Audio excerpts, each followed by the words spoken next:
Alright, welcome back to Plastic Models by a Regular Dude, and the next part of the Asuka M4A1. So I left off completing the hull assembly, with the exception of the tracks, and gluing the bogies on the bottom. And I did get the extra parts glued onto the bogies that I needed to install, and I also taped off where the cement will be to hold the bogies in place. So that is all done. So the next part is starting to work on the turret, with the gun assembly being first. Now, as I mentioned, I have a Aber aluminum barrel that is made for the Tasca / Asuka kits, and really nice, and that's what I'm going to use. However, I am putting the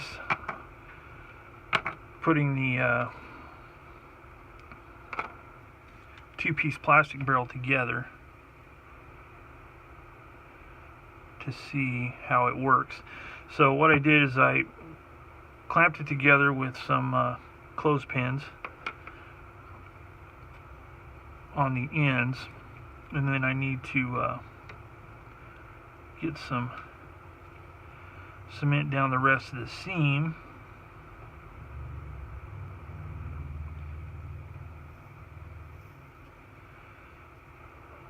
Thusly, and I'll clamp that, and once it cures up and stuff, I'll sand it and see what it looks like, just to see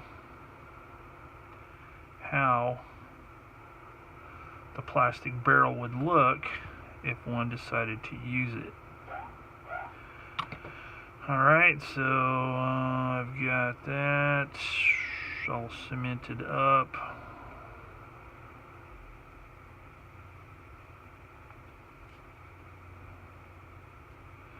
And it really fits pretty nicely, but we'll see what it looks like once it cures up. I'll sand it up and all that kind of stuff. So anyway, this is done. One other thing I got to mention is I used some of my homemade sprue goo and filled in the seams that were along here from this piece here being cemented onto the front of the rest of the bogey system. Once that dries really nicely, I'll trim that up and sand it. So back to the gun. Now the first thing it says to do after the barrel is to glue these two parts here, J20 and J21. Now, as you can see, there is a notation here, note direction, 21 and 22. 21, they have angles that fit a certain way on here, and I don't know if you can see it in the photo. Let's see, let me scooch it up here. As you can see right here, there's like a little bit of a lip that's supposed to face in. So it's quite important that you cut those parts in the proper, make sure you get them on the proper side. So I'm going to find those parts, which is on this sprue, I believe. Yeah, right here. Alright, so 20 goes on the left, or as they say, on the right, if in relation to if you are actually on the vehicle. So I'm going to cut that one off first.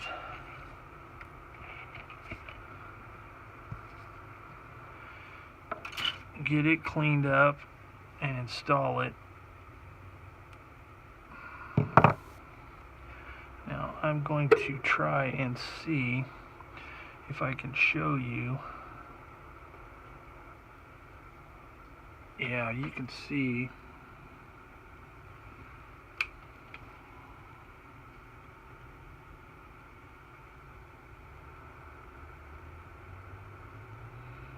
may not get it to focus.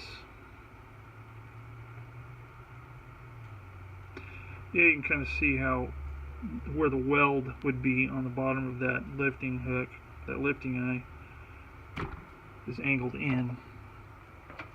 So you just want to make sure that you pay attention to that and that you get it going the right direction. So I'm going to go ahead and clean these two things up and get them installed before I come back to work on the rest of this. Alright, so I got the, using super glue, I got the barrel mounted to the pivot point. So I need two P2, which are these handy little vinyl sleeves, and those go in here and here, which is part J19, and then those in turn fit there and there. Okay, then making sure that this tab portion here is facing down, the machine gun, coax machine gun fits on the end there.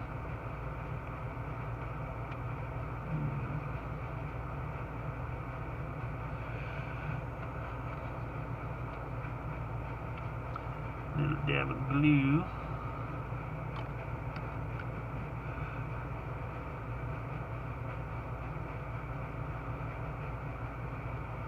Alright, so that's on there, all lined up properly. Okay, so then this part drops right down into there, like that. And you'll want to make sure that these two pieces here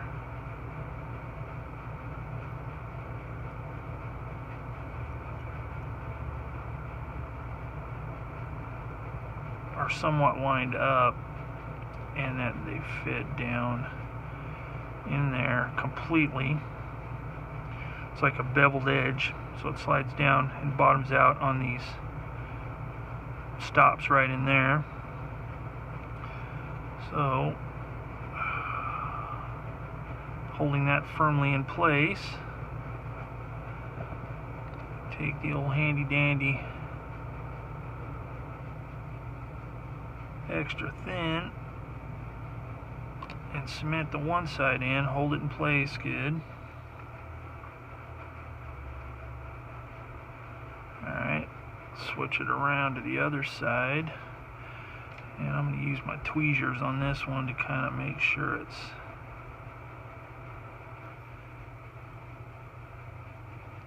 pushed down all the way. It's a pretty positive fit, so it won't be a problem to get it bottomed out the way it should be. And then take the old extra thin on each side. Hold that in place for a second. Make sure that's nice and solid.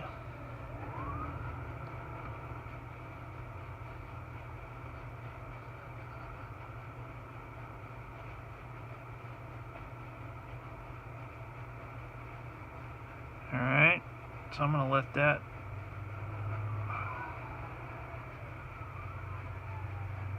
cure up for a minute.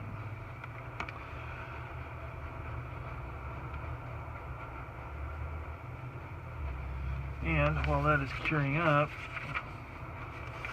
now in looking at these instructions or these callouts here for the vehicles I am doing, I am safe, or the vehicle I'm doing, I'm safe in using J23 as opposed to J22, which has the ears on it, the mantlet here. So this is the one I'll be using, and this one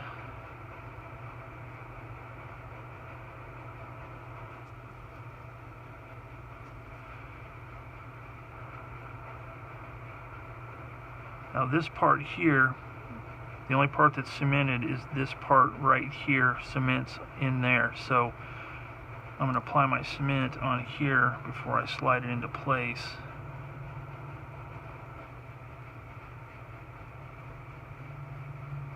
And the nice thing is, since this is a metal barrel, if I get any cement on it, it'll wipe off real easily. So I'll hold that in the back, push that as far as it'll go, make sure it's bottomed out, and you have this nice gun assembly. Main gun 75mm assembly. Alright, so that is that. So with that completed, now I will start cutting up the parts for the commander's hatch, and come back for that. Alright, so I got the hatch complete. I'm doing it closed because I'm not going to have a figure or anything like that. I'm going to have it buttoned up. So I got that completed. And so the next part calls for the pistol port. Now before I glued the pistol port on, there was a pretty good seam, obviously from the molding process, that went straight up the side here, around the edge, and down.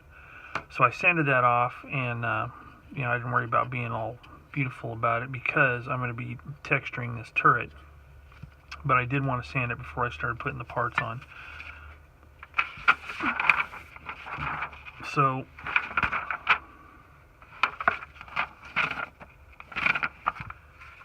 that will take care of step 18, which also concludes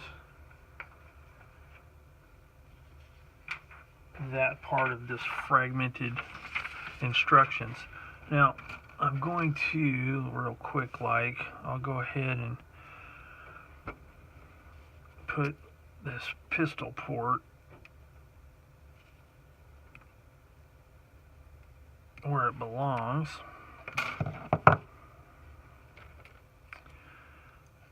Touch the hinge up a little bit where it's trimmed off, and where the seam is.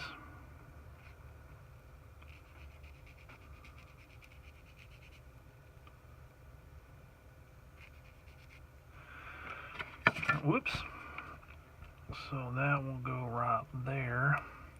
Now it does come with a prop, so you could have it propped open. But again, there's no interior to this, and I'm going to have it in a buttoned up configuration, so there's not really any sense in doing that. Although it would be kind of cool if there was a little bit of detail inside the turret, or if someone were so inclined to scratch build some. So I will cement this real quick like.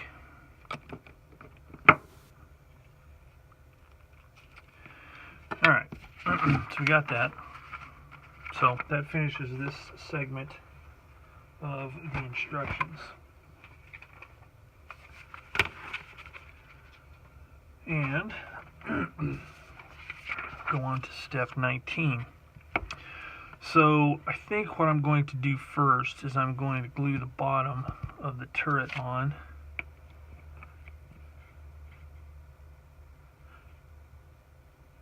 Yeah, I'm going to glue the bottom of the turret on first because this part can be cemented without having to access the inside.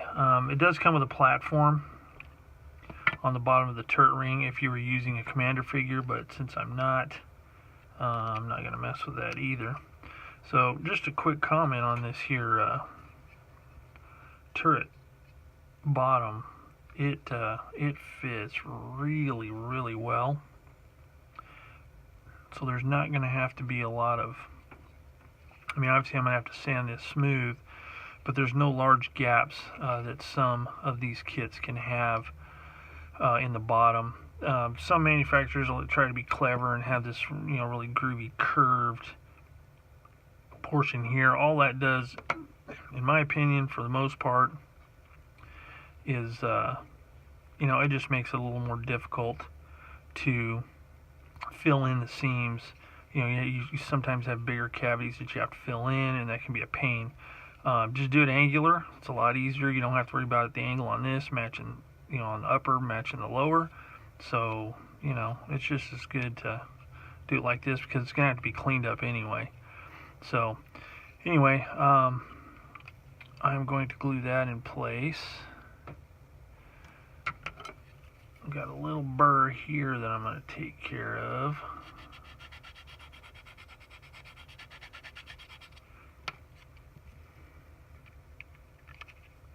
But it just fits really, really snug. Digging it, digging it. Okay, so I'm going to run some cement on here, and I'm going to squeeze it together and hold it so it, you know, cures up really nicely and tight. And then come back and start putting on some of the rest of the parts. Alright, so I glued the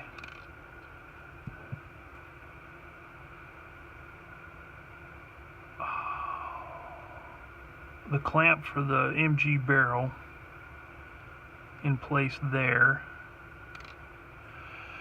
and got all the small fittings cemented in place, the lifting eyes, the periscope covers, and the commander's sighting vane. The antenna I'm not going to put on yet. The gun I'm not going to glue into place yet because I'm going to do the texturing first with the Mr. Surfacer. So I'm going to get my brush out and get that ready and get my Mr. Surfacer all mixed up really well.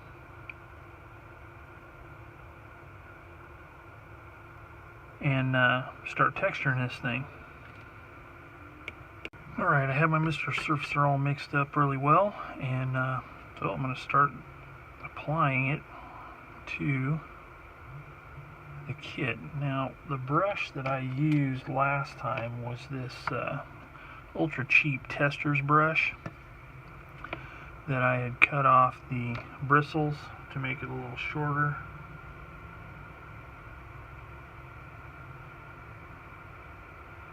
And it's a little stiffer than a regular brush when it's this short. And the reason I did that, I can't clean it with lacquer thinner, but if I ruin it, no big deal because they're so cheap. So I'm just going to take a little bit of this, and it's going to, you know, it takes a little bit of time, but I'll start applying it back here first.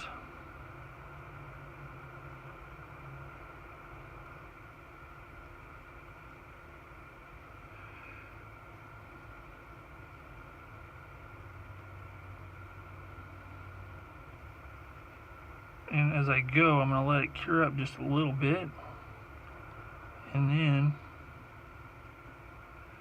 I will come back with this brush and stipple it up a bit to give it the rough texture that I want. There's different Mr. Surfacers. For those of you who don't know and have never used it, there's 500, 1000, and 1200.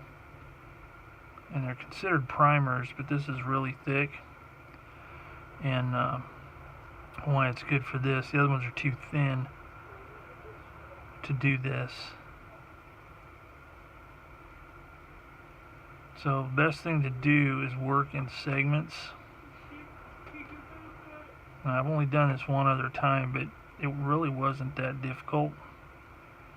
So, you know, I'm by no means an expert, but it is fairly simple, and anybody really can do it, and it adds a lot of character to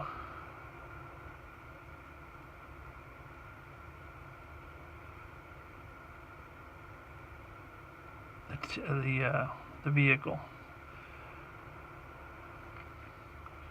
Because if you look at any photo, now see, that's started to cure right there. So by doing this, It's going to roughen it up. And I'm doing this part back here first for two reasons. No, mainly for one reason. To kind of get my groove going. Now the thing is, if it's too rigidy looking, I'll try and intentionally make some spots that are just too pronounced, because there's a way that you can tone that down and maintain the texture. And if it just looks too rough, it will it'll smooth it down a little bit, and that's to use lacquer thinner, but you got to let this dry up pretty good. Alright, so there we got a little bit of texture going. So I'm not going to bore you with doing the whole thing. I'm going to do a bunch of it here, and I'm going to do it in segments, because you don't want it to dry up too much. Now I'm sure there's other ways to do this. My 10 by 10 rule, 10 people do it 10 different ways, and that's fine. Do whatever works.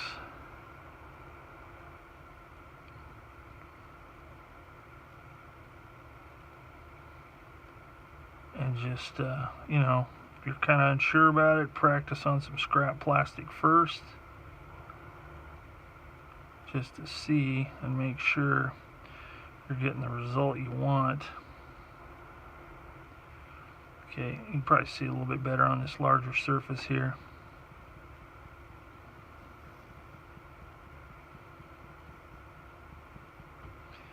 But as it's curing,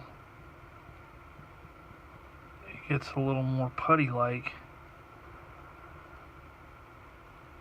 and you can do this stippling action to get some roughness going on.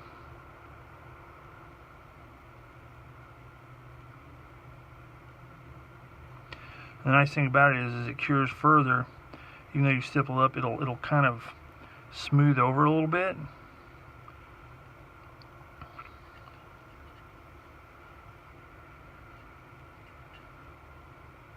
So it'll look a little smoother, not quite so rough, and, you know, unrealistic, I guess you'd call it. Just be careful around your hooks and stuff like that. And the reason I do the hooks, I glue all that stuff on, is because that way you can get right up against those, where those weld seams would be, and two things are going to happen. You're going to not have to worry about smoothing that out to glue the parts on. And if there's any very small telltale seams around where those weld marks are supposed to be, this will kind of help camouflage that a bit.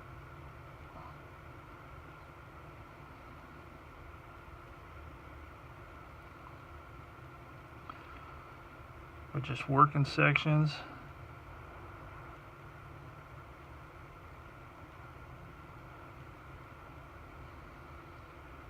Be careful around fittings and edges like this. You don't want to fill in that gap, because you're ruining that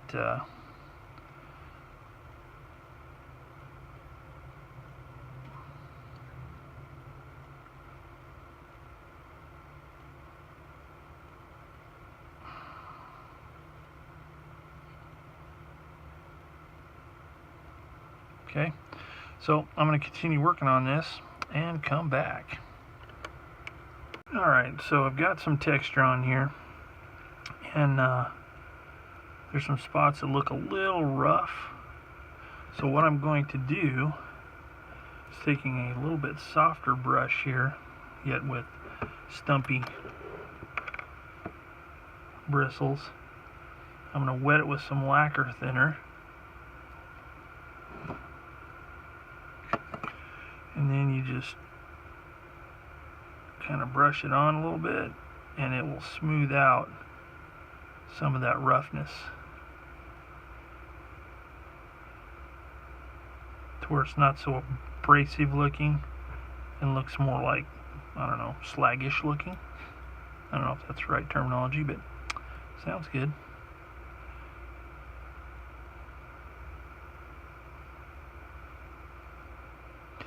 It'll smooth out any kind of sandpapery looking. So you can see some roughness right there. That'll just kind of smash it down a little bit and blend it in and make it look a little bit more true to life.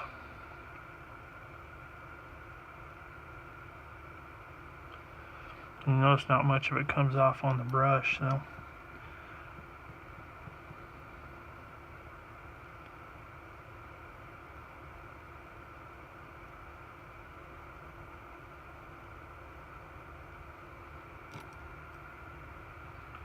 This lacquer thinner evaporates pretty quick, so make sure you re-wet your brush as often as you need.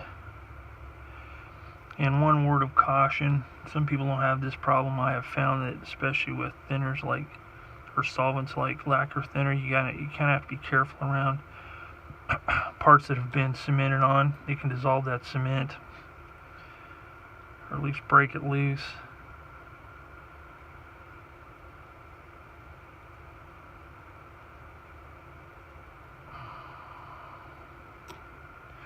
Now what I'm going to do, because I want to make sure this looks right, once I get the whole project, the whole turret done, I'm going to put the commander's hatch ring in place and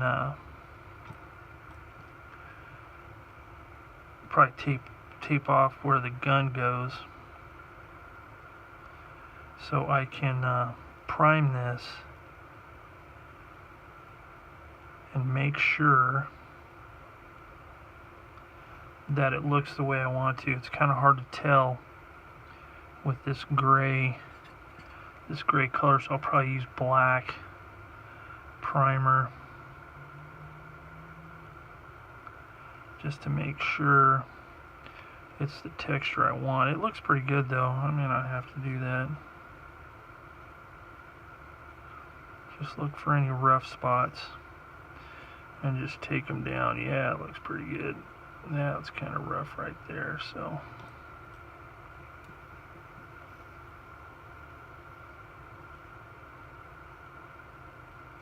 And the nice thing about this stuff is, man, you can have a spot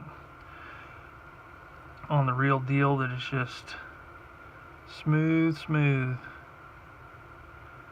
then you'll have another spot that's just rough as all get out. I mean, sometimes it'll look like big chunks have been knocked out of it. That's just the nature of casting this stuff.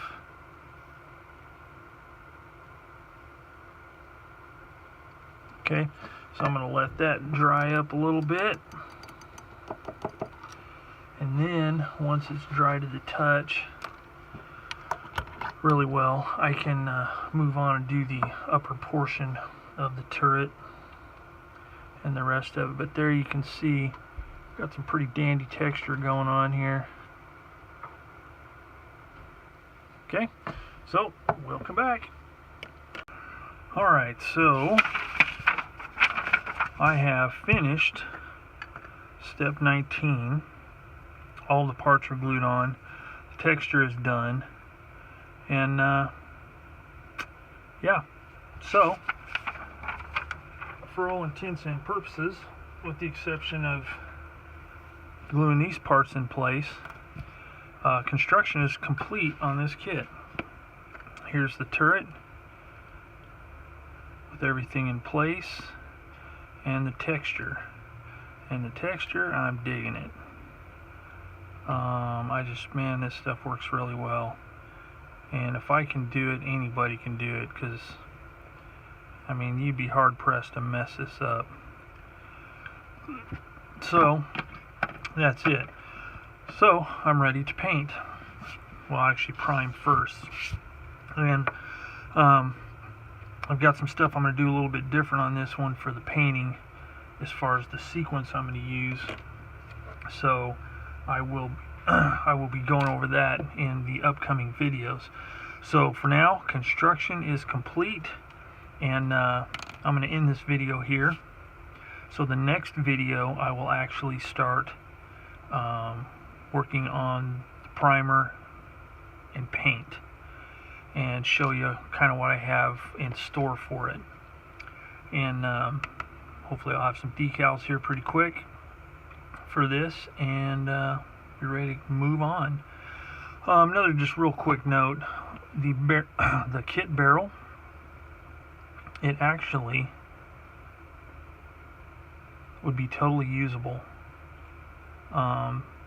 There's the side, I haven't sanded that side yet. I left I kind of hit it with sandpaper so it would really highlight the glue line.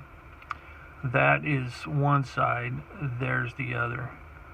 Virtually seamless, and very easy to sand out, so a person could totally use this on the kit and not have any problems at all. It would look pretty good. So just that quick note. So I'm going to save that for a spare barrel in case I ever need one. Alright, so that's it for this episode of Classic Models by a Regular Dude and the Asuka M4A1. Construction is complete. So next time we'll be looking at paint. And as always, if you have any questions or comments, suggestions, anything, leave them in the comments below. And I will see you all next time.